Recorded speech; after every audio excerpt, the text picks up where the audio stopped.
Ladies and gentlemen, Lawn Chair Sports is back. We are in St. Pete Athletic in the podcast room again. Shout out St. Pete Athletic. This is Florida's premier pickleball facility. If you guys haven't already seen it, check this place out. But, I mean, where else can you play pickleball, record a podcast, go in a cold plunge, hit the sauna, get the best food in St. Pete that it has to offer with the owner from our favorite place, Intermezzo and Bar Mezzo being one of the owners here. So food service, everything is top notch. This aesthetic is awesome.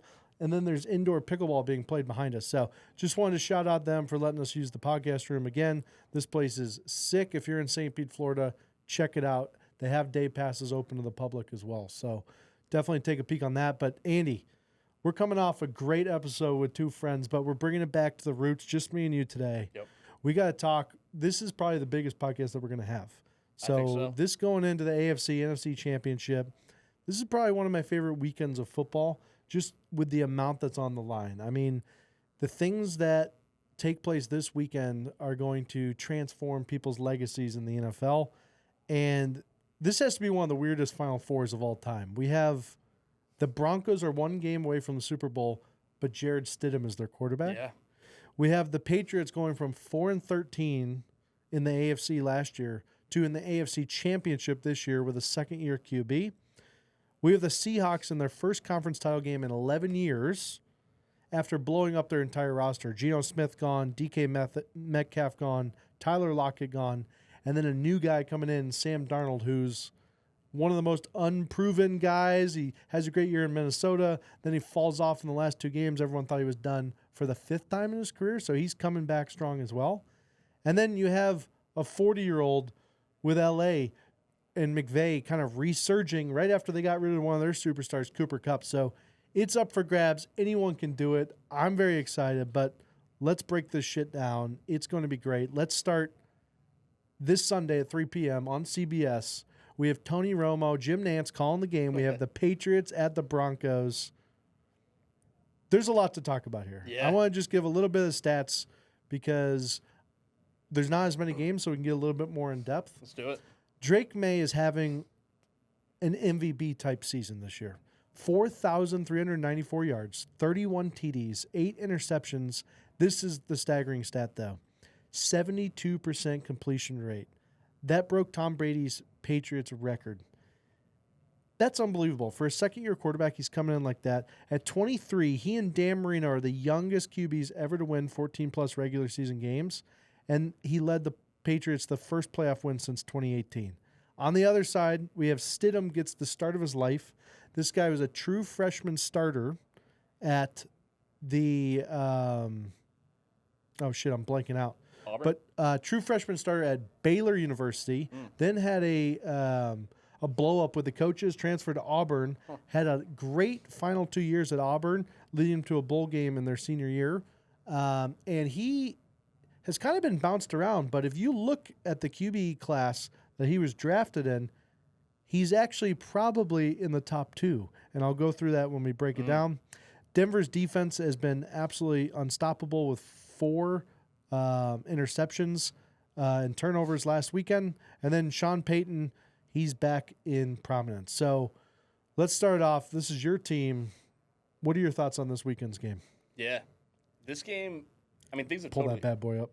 Things have totally flipped with Bo Nix being out. It's like the Patriots, a year after going 4-13, they're now in a position where it would be viewed as kind of a colossal failure if they don't reach the Super Bowl, which is absolutely wild. It shows you how much things can swing in just 1 week. Like, think about this magical season for Drake May. You think he can pretty much do no wrong. There's nothing he could do from this point onward to where you wouldn't view the season as a success.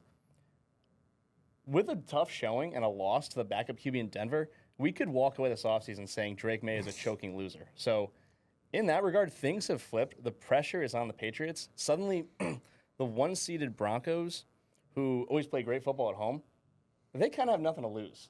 Like, the entire country has written these guys off. And if you're Jared Stidham, it's like, this guy can play freely. I don't think anyone expects a thing from him. If Jared Stidham goes out there, throws 5 picks, I mean, I don't even think people will be upset with him. It's just, what can you expect from a backup who hasn't played in 2 years? Yeah, they always say, the favorite guy in every NFL city is the backup quarterback. So Jarrett Stidham, to your point, he's going to be out there free. This is where the experience of some guy like Sean Payton really comes into play, is when the team is put in an awkward situation where you're having to play the backup in such a big game. What kind of game plan, what kind of script can he keep Jarrett Stidham ahead of the sticks to make sure this guy isn't playing from behind? Now, Stidham has an interesting NFL career. It actually is going to be kind of a rematch against his team that actually drafted him, which was the Patriots in the 5th round. The Patriots had drafted him. And so he sat behind quarterbacks that he probably thought he was better than in New England. So this will be his chance to kind of stick it to the man, stick it to the Kraft family, and kind of get it back. But this guy, he's a gunslinger. So you're going to see him. I think he's going to be making throws all over the field. Unfortunately, he has just as many TDs as he does interceptions. And so the Patriots, with their defense leading the league in sacks, I think the Broncos, that could be a potential issue for them. But one thing you can't underestimate is experience in the playoffs, and Sean Payton has the edge over Mike Vrabel here. I think he called a masterclass game against the Bills offense, and honestly, I have the Broncos taking this game all the way to the end and winning on the last drive.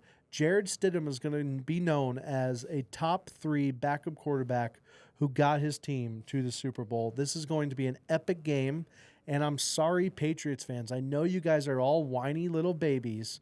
You guys are commenting on every single video of ours, just being absolute bitches.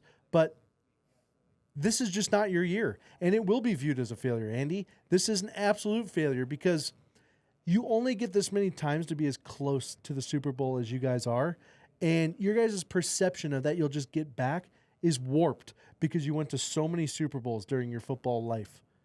This is the Patriots' chance in the next decade. The Bills are going to dominate the AFCs from here on out, and Drake May better put his best foot forward because this might be his only chance at a Super Bowl ever. Yeah, it's crazy. I mean, you won't hear that coming from me that it's easy to get back to this spot because I've been on it all year long. The Patriots need to make noise this year because even though Drake May is a second-year guy, you think they're trending in the right direction. You just never know when your best opportunity will be. They played an easy schedule. So many things broke their way. It almost just feels like this could be the Patriots' year to make a deep run. So what's crazy about this game, and I agree with you that if anyone is going to navigate Jarrett Stidham through this wild situation, he's a guy who's made 4 career starts, it's Sean Payton. So there's probably no coach I'd rather have trying to work a team through this. I mean, this is a wild spot to be in. What I think is going to be crazy is that the Broncos haven't been very successful running the ball lately. Even last week, the Bills are known, that's their weakness. The Bills do not have a good run defense, and the Broncos, they try to do everything in the air. Like, they were not really active on the ground, and the Patriots have been incredible at stopping the run. So this is not going to be one of those situations where you put the backup in and he's just handing off all the time. They're actually going to need Jarrett Stidham to be slinging that thing and making plays. So a lot's on his shoulders, Jarrett Stidham. But some of the rhetoric this week, I think a lot of people in different outlets are trying to hype up the game, basically saying, I mean, ooh, this Stidham, I mean, now he's a backup, but he's pretty good. The most absurd comment came from this Jordan Palmer. I guess he's Carson Palmer's brother. He's Jarrett Stidham's quarterback coach.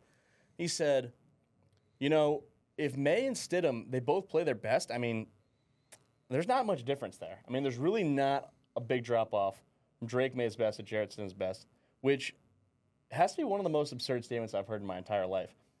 Drake May's best is he's an MVP candidate. This is a guy, Jarrett Stidham, who's made 4 career starts. If his ceiling is MVP-level quarterback, then why is some team not signing to be the starter? Why has he only made 4 starts in his career? I think some of the things we're hearing this week are just wishful thinking and absolutely absurd. Yeah, I think, first off, don't disrespect Jordan Palmer like that. He's one of the best quarterback coaches in the game. He was so good at quarterback. The Palmer family has such a legacy in the NFL that really no one else has.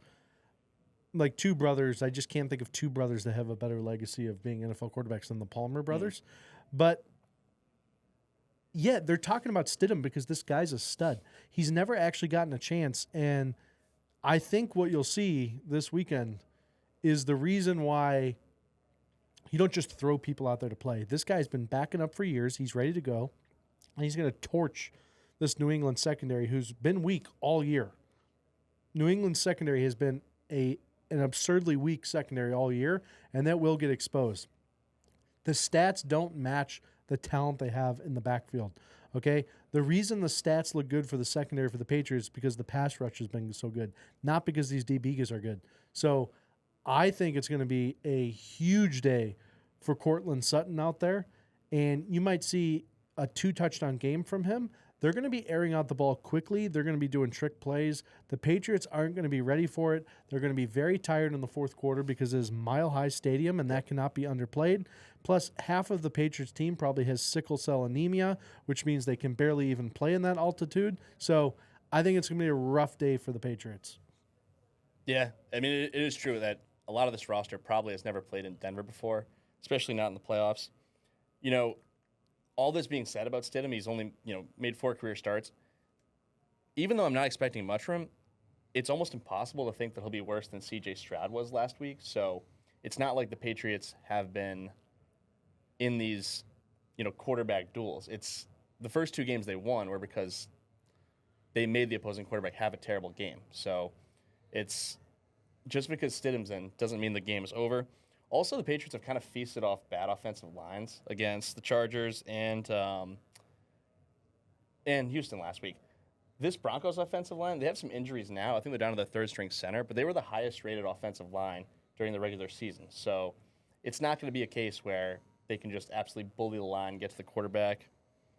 Drake May needs to play better than he's played if the Patriots want to move on.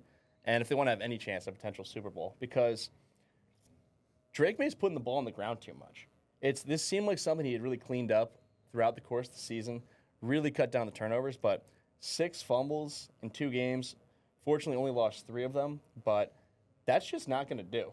And I actually think the only way the Broncos have a chance in this game is if they win the turnover battle by multiple turnovers. If you tell me that there's no turnovers in the game or the turnovers are even, then I would think the Patriots probably win this game comfortably. You're going to need, this is in Drake May's hands to lose. He's got to protect the football. Yeah, and I think if you go back to last week against the Texans when the Patriots were playing, if those balls bounce, those fumbles bounce into those Texans players' hands instead of the Patriots recovering it, we're looking at probably a Houston versus Broncos AFC Championship. The Patriots got very, very lucky that they fell on a lot of those fumbles. Drake May, he needs to have a better pocket presence when these rushers are coming in. He needs to have a better clock in his head because the Broncos are going to figure out a way to pressure the hell out of him. I think they're going to blitz the absolute living shit out of Drake May. And I just don't know if I were going to construct a team for it to be good in Denver this week. I think it's just not, that team just completely doesn't look like the Broncos. So I think it's going to be a rough week for New England. I think you're going to see a lot of whiny baby New England fans, which, I think most people are used to. I mean, people from Boston in general are just kind of over the top annoying and cocky. So this is going to be Boston people just put on full display. You're going to hear them bitching, whining, moaning, sports talk radio, talking about how they should probably fire the coach again after 1 year because you only gave Gerard Mayo 1 year. And then Vrabel takes all the credit. Vrabel wasn't even a good coach with the Titans either. So this guy goes from everyone, Vrabel's such a good coach, blah, blah, blah. No, not after this week. You're going to see why Sean Payton is the GOAT of coaches. Broncos, if I had to give a prediction on the score, I think this one's going to be 28-13 Broncos. Drake May is going to throw for 2 interceptions, 1 fumble, and Courtland Sutton's going to have the game of his life. Wow. Damn, all right. It's a wild pick. Yeah, I'm going to say the Pats take it 24-17. I don't think this is going to be some cakewalk blowout, but at the end of the day, I'm going to trust Drake May to make more plays than Jarrett Stidham. Another thing, we have talked about how good the Broncos defense is, and they are, but since Week 12, the Patriots have been a better defense than the Broncos. So a lot of the Broncos' big defensive numbers they put up were kind of in the earlier part of the season, and teams have been scoring on them down the stretch, including the Bills last week, putting up 30 on them. So I do think the Pats have an opportunity, but here's another point I wanted to bring up, okay? because it seems like a foregone conclusion. Broncos are rolling with Jared Stidham. We heard it from the second Bo Nix broke his ankle. Nix out, Stidham to start. This guy hasn't thrown a pass in 2 years. And if you're just going to stick a guy in 4 career starts, hasn't played in a real NFL game in 2 years, why not go out there and pick up a grizzled veteran who's been in high-stakes postseason games before? And I think maybe, what if I throw a few names out there of guys who the Broncos, they could still pick up, plug them in on Sunday, because compared to a guy who hasn't started in 2 years, I mean, what's the difference? Sure. Let me throw a few out there. Yeah, give me some. Just give me a yay or nay. All right, here we go. Cam Newton. Nay. Nay? Out on Cam Newton? All right. Well, this one. Here's a guy who's won some playoff games before. Tim Tebow. Tim Tebow knows how to win playoff games in Mile High Stadium. Absolutely, yes. What about this one? And he was in the news recently. Mark Sanchez. Mark Sanchez would fit Sean Payton's offense really well. I like Mark Sanchez being signed for the Broncos this week. Yeah. Here's another one. This guy's elusive. I think he can kind of replicate that Bo Nix style. Johnny Manziel. Johnny Manziel, I've seen some highlights from his arena football days, and this guy can still sling it. I think Johnny at least brings that spark back to Denver. All right, like that. What about this one? I think he's pretty familiar with the Broncos QB room. Blake Bortles. Blake Big Ball Bortles belongs in a Broncos uniform this week. I would say yes to Blake Bortles to Broncos. Here's one, and this might be a little out there, but think about the storyline. Tom Brady. Tom Brady, instead of commentating on the game, gets out of his Fox contract, relinquishes his Raiders ownership stake to go play to win his 7th Super Bowl. That makes a lot of sense. Right. And it'd be even crazier if we were his 8th. It would. And I don't count the one in Tampa because really Gronk won that one for him. Right. A lot of people feel that way. What about another grizzled veteran who's won a fair share in his day? Brett Favre. Would you like to see Brett Favre suit up for the Broncos this Sunday? I think Brett Favre, based on some reports, needs the money from this game. So I could see Brett Favre absolutely slinging it. Yeah. And all that being said, I feel like there's one. I mean, I say the best for last. To me, it's a no-brainer. It's obvious who's out there, who makes the most sense to start for the Broncos this Sunday over Jared Stidham. I'm talking about Colin Kaepernick. Yeah. This guy, he's led a team to a Super Bowl before. He's elusive. He's been training every day for 13 years. I don't know if you saw the most recent workout video put out earlier in the week. He looks like he's in the best shape of his life. He's got an absolute cannon. If you're the Denver Broncos, you're going with a guy who hasn't started in 2 years. Why not pick up a winner, a guy who plays high-level football, and who has just been waiting for this opportunity? No one's more ready to play this Sunday than Colin Kaepernick. You can't tell me that Jared Stidham, who hasn't played a game in a couple years, is better than our guy, Colin Kaepernick. I mean, Colin Kaepernick has experience playing in championship games as well with the 49ers. So I think that makes a whole hell of a lot of sense. But you know we're not going to get it because the NFL has blackballed this guy. And so what the guy actually deserves is a chance. He's not going to get his chance this week because the NFL has decided that they're going to collude against any chance of this guy having success in the public light. Yeah. And you really hate to see it because it would be a great storyline, and it would give the Broncos the best chance to win. It's like, I feel like they're kind of just throwing away this golden opportunity by just deciding we got to rock with Stidham. I mean, we saw the Colts pick up Phillip Rivers off the couch during the middle of the season and plug him in. So just to not even consider bringing a guy in from the outside, I think they have a golden opportunity. I think if Bo Nix weren't down, they'd have a very good chance to win this game. I think this is a team that could win the Super Bowl. So it kind of seems like Nix went down, and they're just saying, ooh. No, I agree. No, I totally agree. I think Kaepernick starting this weekend for the Broncos is a great idea. And Andy, I don't think there's many commentators that are having this open, honest dialogue because that makes a lot of sense, but too many people are scared to say it nowadays.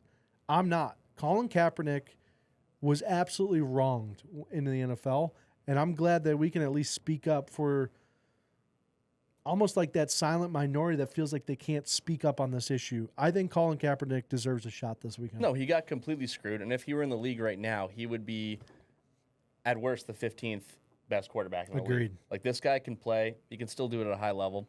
It's a joke. And all these other outlets, they're scared to say anything about it because they have the NFL in their pockets. We don't have anyone in our pocket. No one. So we don't have anything clouding our judgment. We just call it as we see it. 100%. This guy deserves a shot. And it would be a better product and give the Broncos a legit chance to go to and win a Super Bowl this year. It's a win-win for everyone, honestly, involved. So, crazy stuff there. But other things to note, Pats are 5.5-point favorite on the road. One of the larger road favorites Yeah, in I don't know how I feel about history of that. the AFC Championship. So no team who's been a road favorite of 5.5 points or more has ever covered the spread in that spot. And even this century, teams in the playoffs that are that large of road favorites, they don't even have a great track record of even winning the game. So feels like a bit of a trap of a spot. I still like the Pats to win the game. Yeah, here's the thing. I agree with you. It's just I've been so wrong lately with all my bets. Right. I even hesitate to give any betting advice, but I'm still going to absolutely take that spread on the Broncos. There's no way this game doesn't end up a close game in the end. That is how the NFL likes to have these games close in the end. These refs are trained to throw the flag, make a couple little plays, go in certain directions. This is going to be a close one. 5.5 is a ridiculous number. This is going to come down to a field goal this game. Could very well be, especially Broncos play low-scoring games.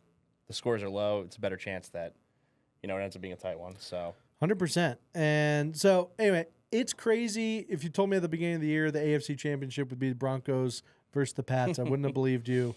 But I think it's good for the NFL. We got some new, fresh teams in there, some new storylines. So I'm going to be tuned in, locked in.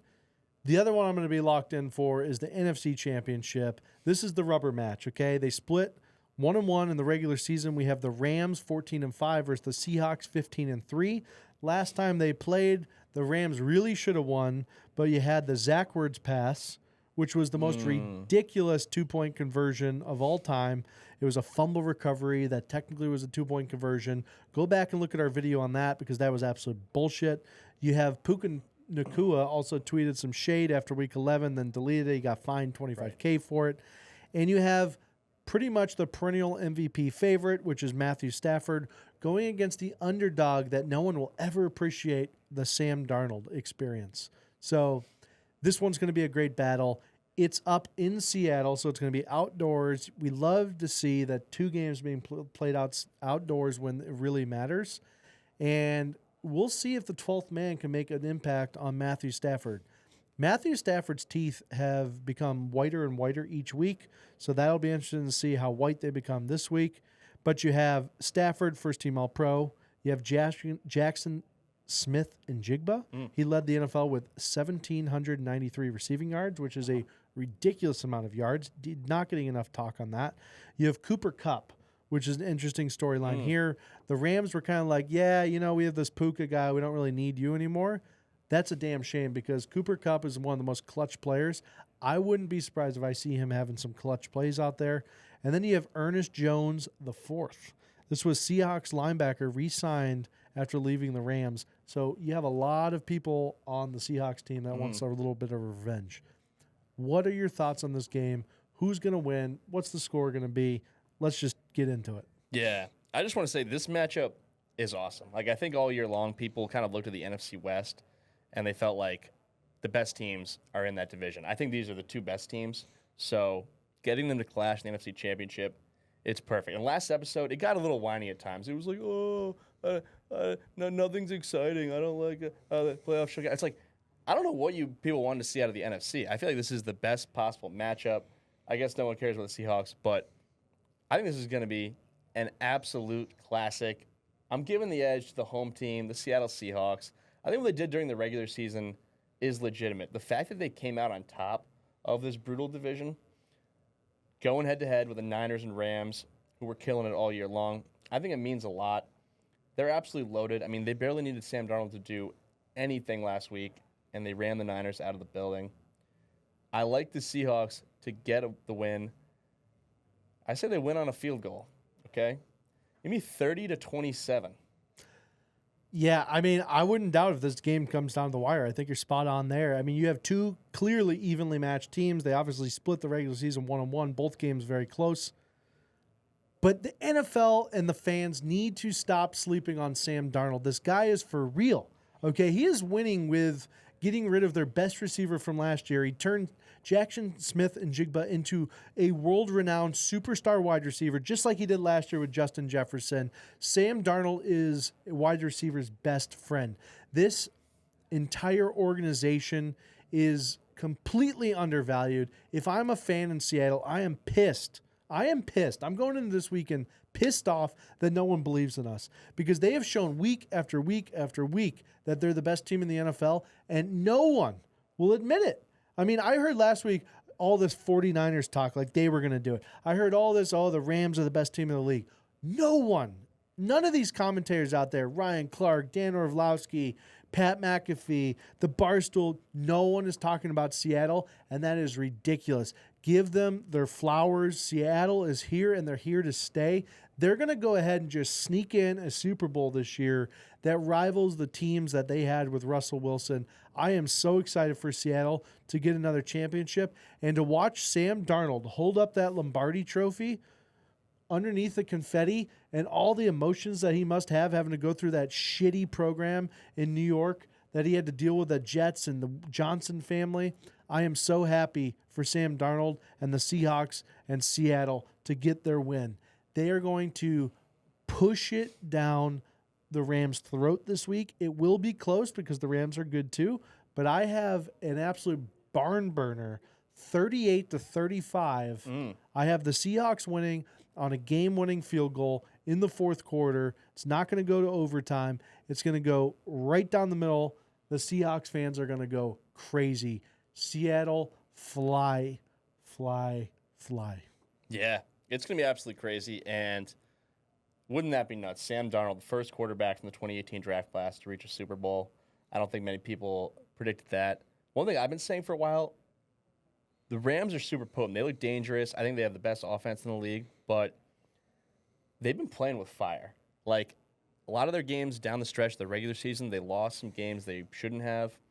And even in the postseason, it's like you just want to survive each week. But, I mean, they nearly got bounced by the Carolina Panthers in the first round. I mean, they needed overtime and, a Caleb Williams gift wrap pick to get past the Chicago Bears. It's like the Seahawks are on another level than those two teams. 100%. So, and the Seahawks, on the other hand, I mean, it's been belt to ass. They have been kicking the shit out of teams. And, I mean, you don't think the Seattle Seahawks, listening to all this noise, that after all they've done, I thought winning that division should have been enough. It's like people still think that 17 games in, even though they all played each other and relatively played the same schedule, that, no, it's a fluke. Rams the better team. If I'm Mike McDonald, I'm getting the boys fired up with bulletin board material. There's so much locker room material here. Another great stat, right? So the Rams have the number one scoring offense at 30.5 points per game. You have the Seahawks on the number one scoring defense at 17.2 points per game. When this happens, this is a historic stat. When the league's top scoring defense faces the passing yards leader in the playoffs, the defense is 6-0 all time. Wow. So I think you gotta hammer Seattle on this one. A good defense always beats a good offense when you play in these championship games. Think about the Ravens of times past. You think about the Seattle defense, the Legion of Boom they had in the past. This is going to be a classic example of that defense wins championships. You're going to see that stat be 7-0 after this game. The Seahawks defense is legit, and they have plenty of offensive firepower to back it up as well. So I think it's going to be a great game, but Seahawks just take it. They send it right up the Rams' butt. Yeah, it's interesting, that stat about the passing yard leaders falling to the number one defense, because I think we all know for a long time there's been a thing where the MVP award winner almost never wins the Super Bowl. Patrick Mahomes did it a few years ago, but other than that, it had been about 20 years. There's also a similar stat where the passing yard leader never seems to get to or win the Super Bowl. And I think those two are related. I think when you're too quarterback-centric, it's like in basketball, a team that's so reliant on making three-pointers. It's like, that's not who I'm going to pick come playoff time. And when you're so reliant on the quarterback just doing it all, you're going up against good defenses in the playoffs. It's like that can be your undoing. So the Rams offense has been electric. Matt Stafford has been incredible. He's had a great year. I think he's a worthy MVP winner, but there have been times when the offense has kind of gone stagnant in these playoffs or down the stretch against these good defenses. And I like the more rounded Seahawks team that they can run the ball. They don't need Darnold to do all that much. And, I mean, they just got a smothering defense. I agree. And you think about a guy like Matthew Stafford, right? If you're being too reliant on the quarterback's success, you can game plan against a quarterback that's non-mobile like Matthew Stafford. He needs to be able to be comfortable in that pocket, not be outside, not be making throws on the run, and he needs to just get the ball out quick. So if they can disguise some blitzes, if they can kind of drop some defensive tackles or defensive ends into coverage without him knowing, you can really disrupt a quarterback that's not mobile. And so I think, you know, if you were to say like, hey, this is a QB-reliant team, but it's Josh Allen, that's a different story because you could draw up the perfect defense, you could have the perfect coverage, but he can escape the pocket and then everything collapses. Matthew Stafford's not going to be that guy. So watch Seattle have a really, really good defensive game plan. And I think to your point, they're too heavily reliant on Puka Nacua and Matthew Stafford. You take those two guys out, what are the Rams really? Yeah, it's crazy, but it's sometimes you'll hear people say like, oh, conference championship, this was the Super Bowl. I mean, look, I think the Super Bowl is going to be a great game regardless, but, I mean, this might just be one of those. I look back at that, think about the classic 49ers Seahawks NFC Championship years ago where Richard Sherman, he's screaming in Aaron Andrews' face about Michael Crabtree being a sorry receiver. It might just be like one of those where there's just a clash in Seattle, and it might have Super Bowl vibes to it. I agree. Well, it's going to be a great weekend. I mean, I'm going to be tuned in. We'll see where we're going to be watching the game this Sunday, but it's going to be a lot of fun. Let's, before we get into the Bills talk, because we're going to talk a little bit about Brandon Beane and the Terry Pagula disaster press conference. And this was literally a disaster. We're going to hop into a little segment that we've gotten away from, but I want to bring it back. This is the mailbag. Our DMs have been flooded with some advice. We got to get through the mailbag. We're going to start with our first one. This is Chet Hoofnagel from Boca Raton, Florida. Okay. He said, hey, guys, love the show. Quick question. If the Patriots win the Super Bowl, does Drake May immediately become a top 5 quarterback all time? He'd have more rings than Josh Allen, Justin Herbert, and Joe Burrow combined. Wow. Dang, Chet bringing up a lot of good points. There's some serious legacy talk on the line. You know? A couple games, I mean, it can make all the difference in the world. I think he could very well be onto something. Yeah, I mean, you could argue even if he doesn't win, he's already a top 5 quarterback because of the season that he had this year. But if he wins, he immediately enters that conversation because, I mean, right now, let's just play that out that they win, right? You have Josh Allen has to be in there. Patrick Mahomes has to be in there. I think aside from those two, this season's really proved that really anyone else can kind of be in there. I think you have to keep Matthew Stafford in there just because he's probably going to win the MVP. And then those last 2 spots are open because Joe Burrow can't stay healthy.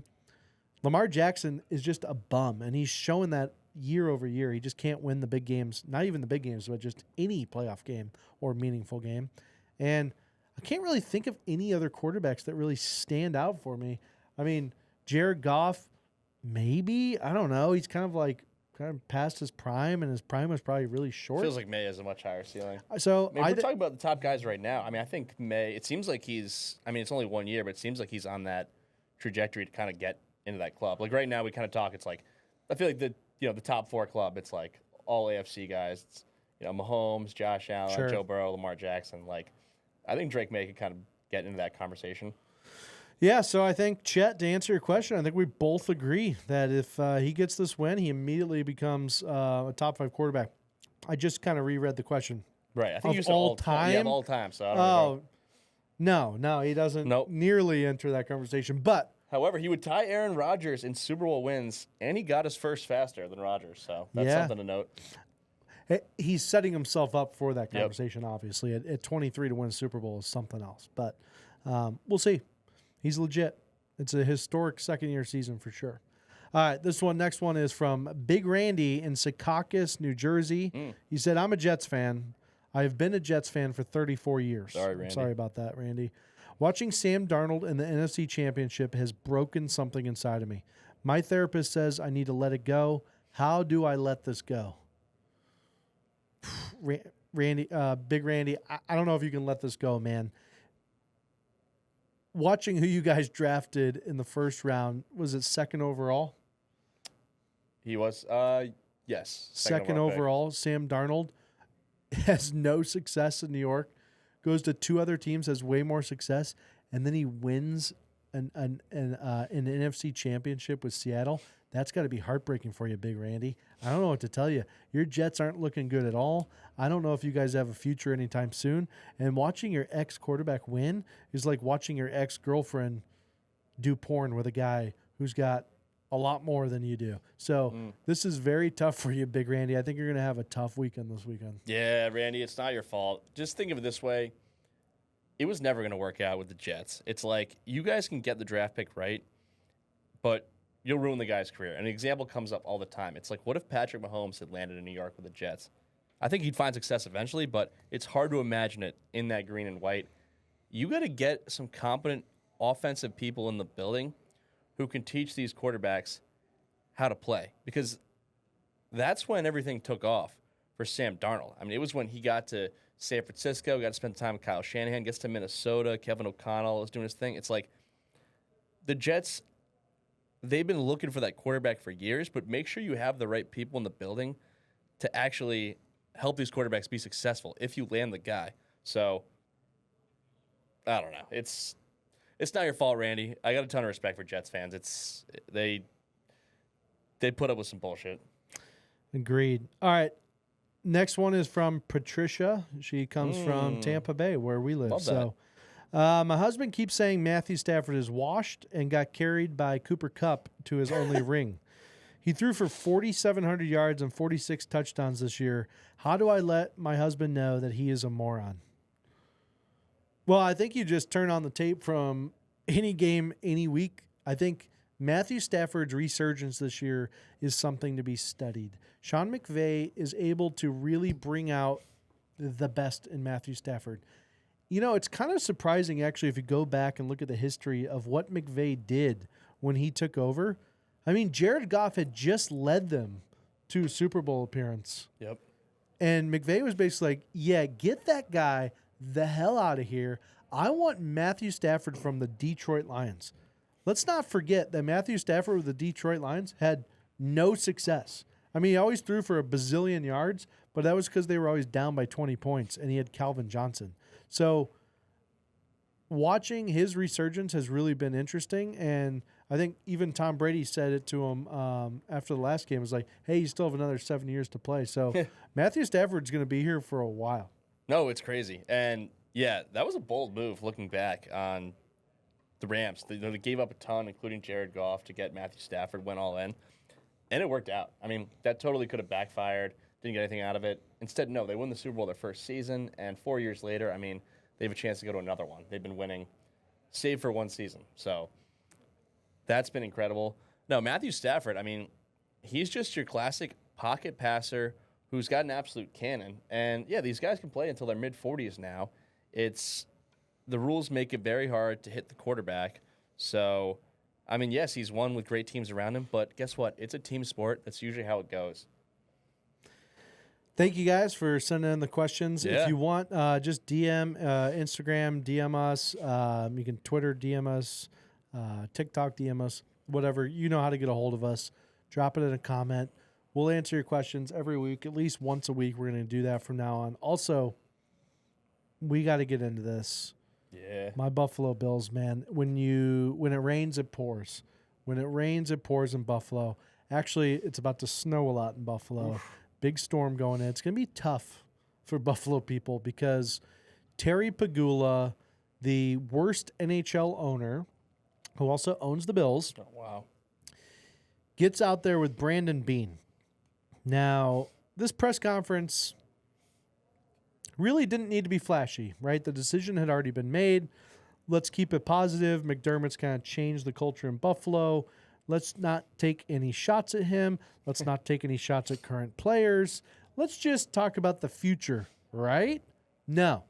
This fracking billionaire gets up on stage and just starts talking shit about everything and everyone. He is blowing up every opportunity of getting a good coach in Buffalo.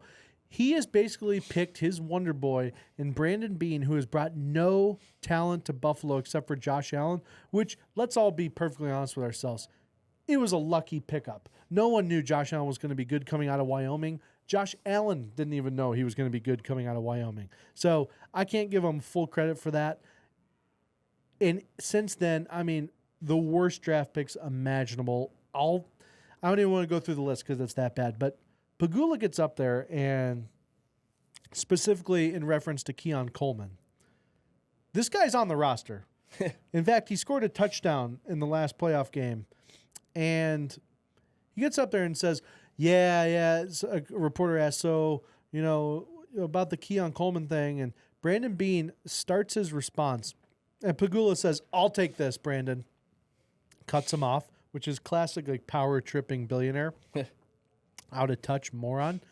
He says, Brandon really didn't really want to draft Keon Coleman. It was really, Brandon was just doing it because the coach was really pushing for Keon Coleman. Oh, but that's right, Terry. That whole draft, they were doing a documentary series, the Bills were, following Brandon Beane around, giving his thoughts throughout the entire pre-draft process. There is video evidence of Brandon Beane when Keon Coleman ran a 4.58 40. Someone said, oh, shit, Keon Coleman ran a 4.58, and Brandon Beane goes, good. I'm glad he ran a 4.58. That means we can draft him where we're drafting. Yep. That's the first one. Number two was his facial reactions when Keon Coleman was getting interviewed in that now famous, I'm not Tiger Woods, I'm Tiger, wish he could. Brandon Beane looked like he was watching Bill Cosby in his prime do comedy. He was laughing so hard. And you could tell that Brandon Beane had a man crush on him. And Sean McDermott didn't really look like he liked him. And there's no way McDermott would want that kind of a receiver on his team or that kind of character in the locker room. And so I just call absolute bullshit on Terry Pagula saying that. Brandon Beane, take some freaking ownership, honestly. This was an all-out disaster for Buffalo from start to finish. I think we get a worse coach now because of this. Yeah, I think that could very likely be the case because we did a lot of Bills talk last episode, and we didn't really hit on the Brandon Beane part of it. Like, we talked about McDermott's on the way out, and it might just be a situation where it was time with Sean McDermott. He'd been there for a long time.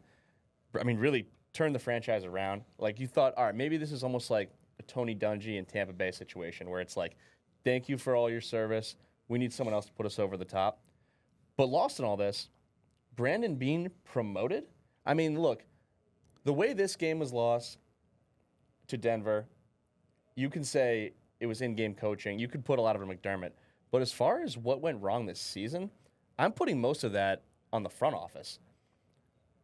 They didn't have a great team around Josh Allen. I mean, they were lacking on defense, no ability to stop the run. Just because they were ultimately bounced because of a bad Josh Allen showing, it doesn't mean that the shortcomings of roster construction all season long are just fine. Like, you wouldn't say, all right, well, we'll just bring the same team back next season.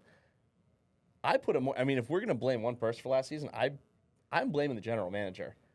It seems like he's in the owner's back pocket. Like, he's all buddy-buddy with Pagula.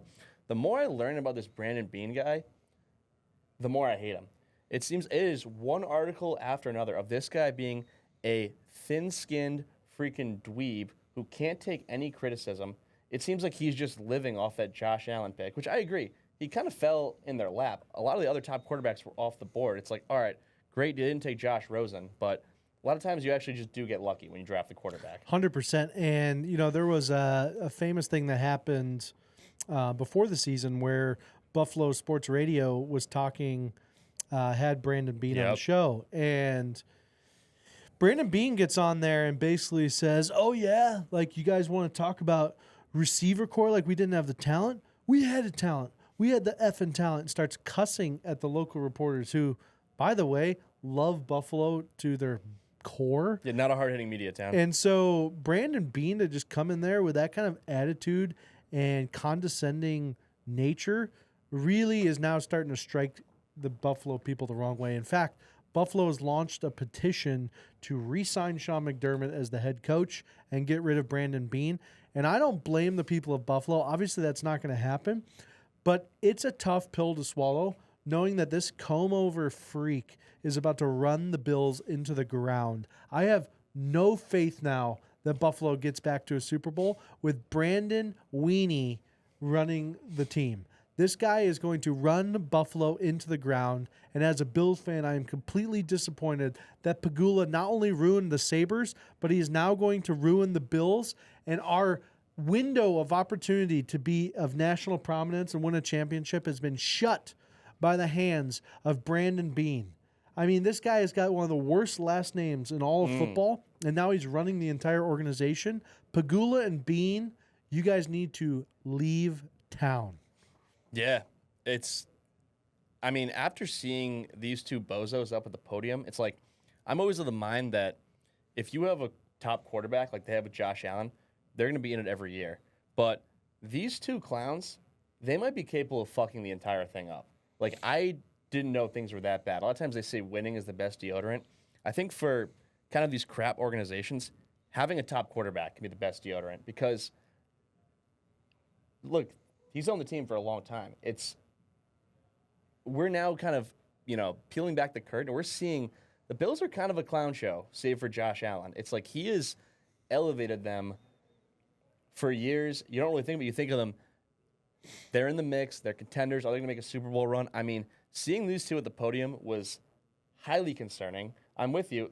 We talked last episode about, which job is better? Do you want the Ravens job? Do you want Bills job? I've said, I like the Bills job. I think Allen's a little better. I mean, I completely concede there.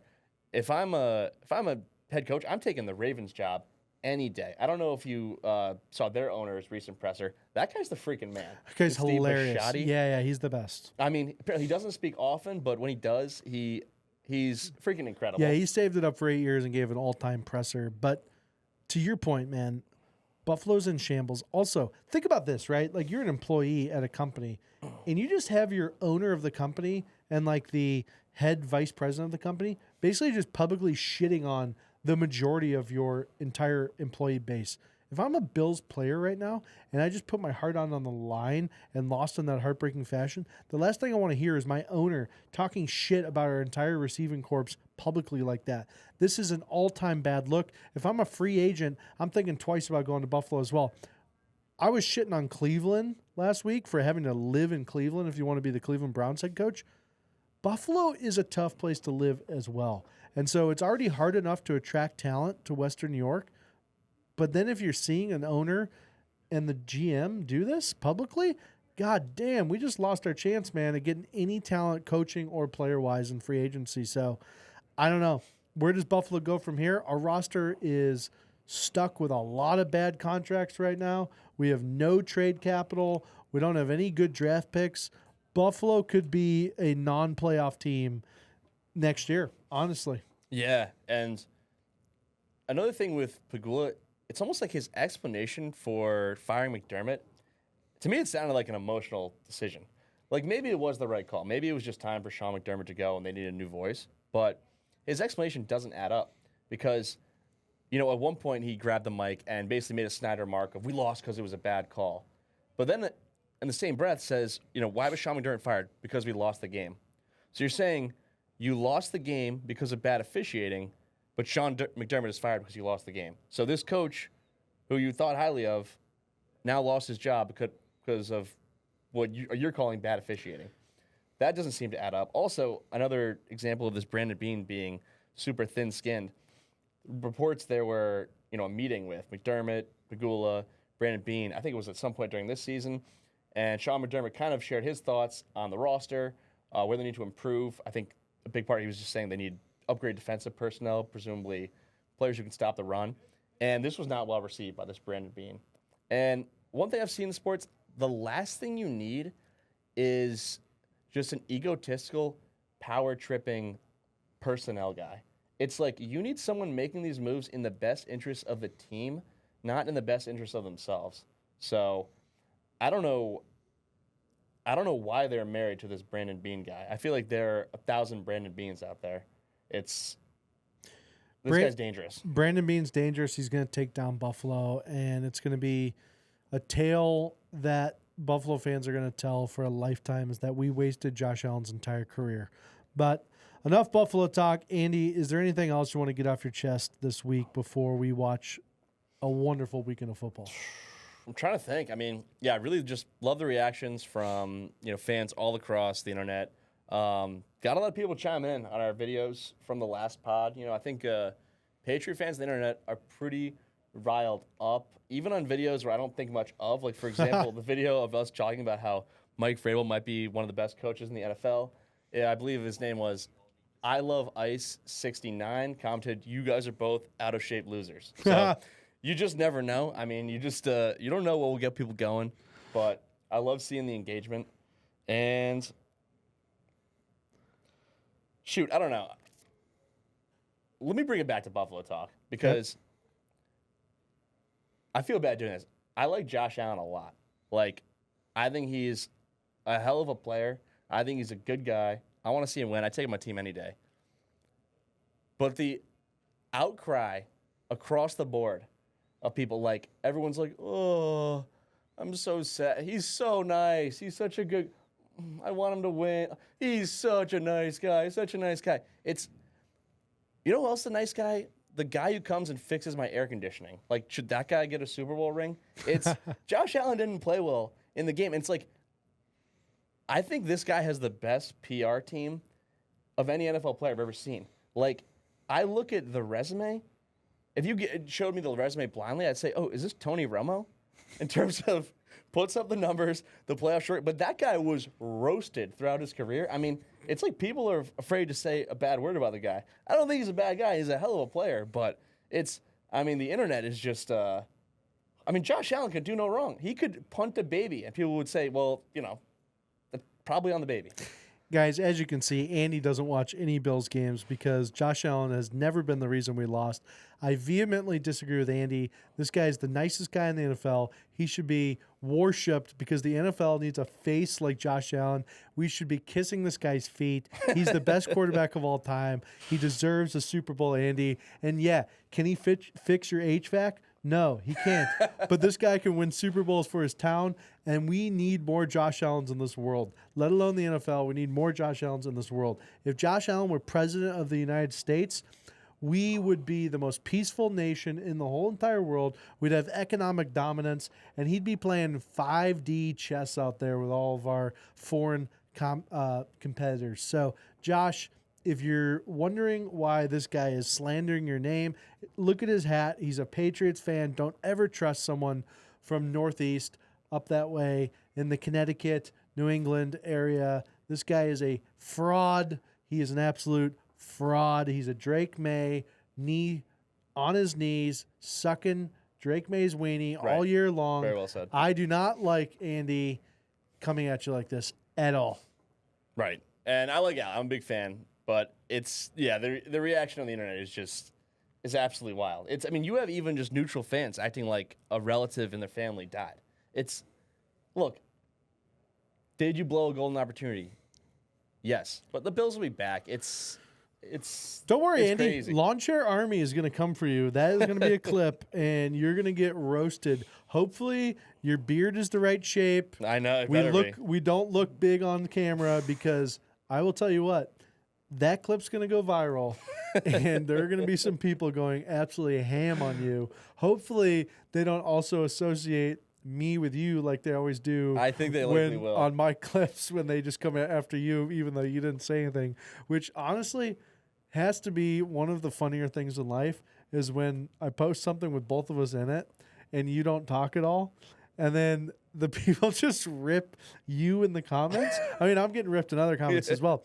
But they'll be like, "Who's that guy in the Patriots hat with the glasses on? He is such a moron." I'm like, he didn't even speak. It's just me like breathing in the mic. Just breathing. But anyway, yeah, the internet's wild. You guys are absolute clowns out there. We're going to start coming after you in the comments if you keep coming after us. But no, I enjoy it. It's fun engagement. It makes us feel really good about ourselves coming into the new year, 2026. So appreciate that, guys. And Andy, I'm going to leave you with this. I'm going to leave you with, it's been a hell of a ride. I can't wait to get into the Super Bowl.